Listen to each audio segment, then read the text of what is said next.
The change of government in the early hours of June 24, 1932, marked a shift from absolutist rule to a democratic system with a constitutional monarchy. This change was led by a group that called itself the People's Party. This group was comprised of military and civilian public servants, as well as ordinary citizens. They held the view that the existing political system was backward and unable to solve the country's economic and social problems. There is also clear evidence that sections of workers also joined in the movement to change the government. Later, workers would also participate in the endeavors to protect democratic government. Train and tramways workers assisted the government during the 1932 Bowaradet Rebellion. Subsequently, a number of workers were personally honored by being awarded Constitutional Defense Medals for their services.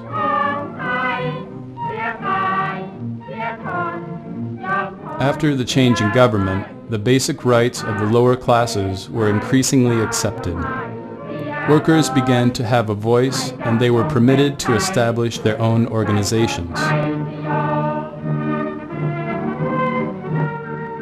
The first labor organization to be registered was the Thai Tramway Workers Association.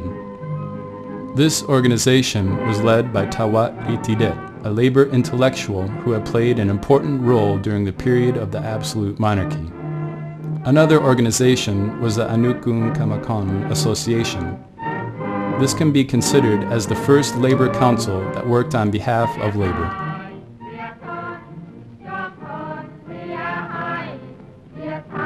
Within its policy announcements, the government of the People's Party declared that it would protect the economic well-being of the people.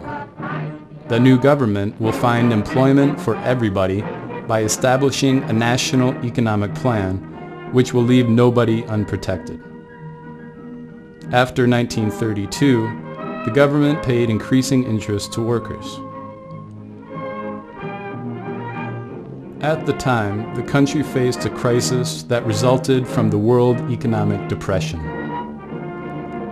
The absolute monarchy had been unable to deal with the economic problems. Many had lost their jobs, and unemployment was a major national dilemma.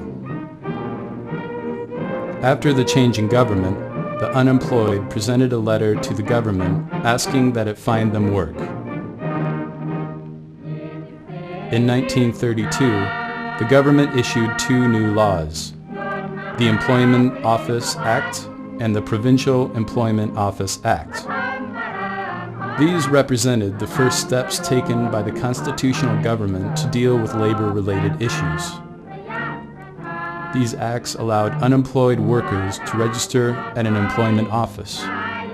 At the same time, the government also established an employment section within the Ministry of Interior.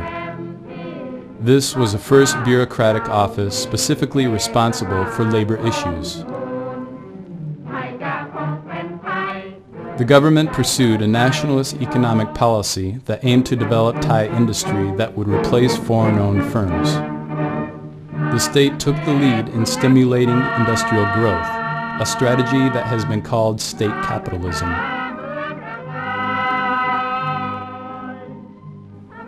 The firms that the state controlled increasingly hired Thai workers.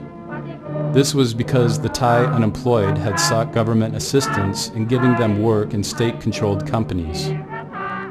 The nationalist economic strategy became more firmly entrenched after Pibu Songkhram and Priti Pannamyong became Prime Minister and Finance Minister respectively.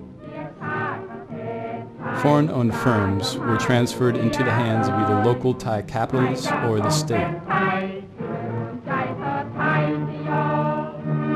This became especially the case after World War II, when Western capital had been considerably weakened.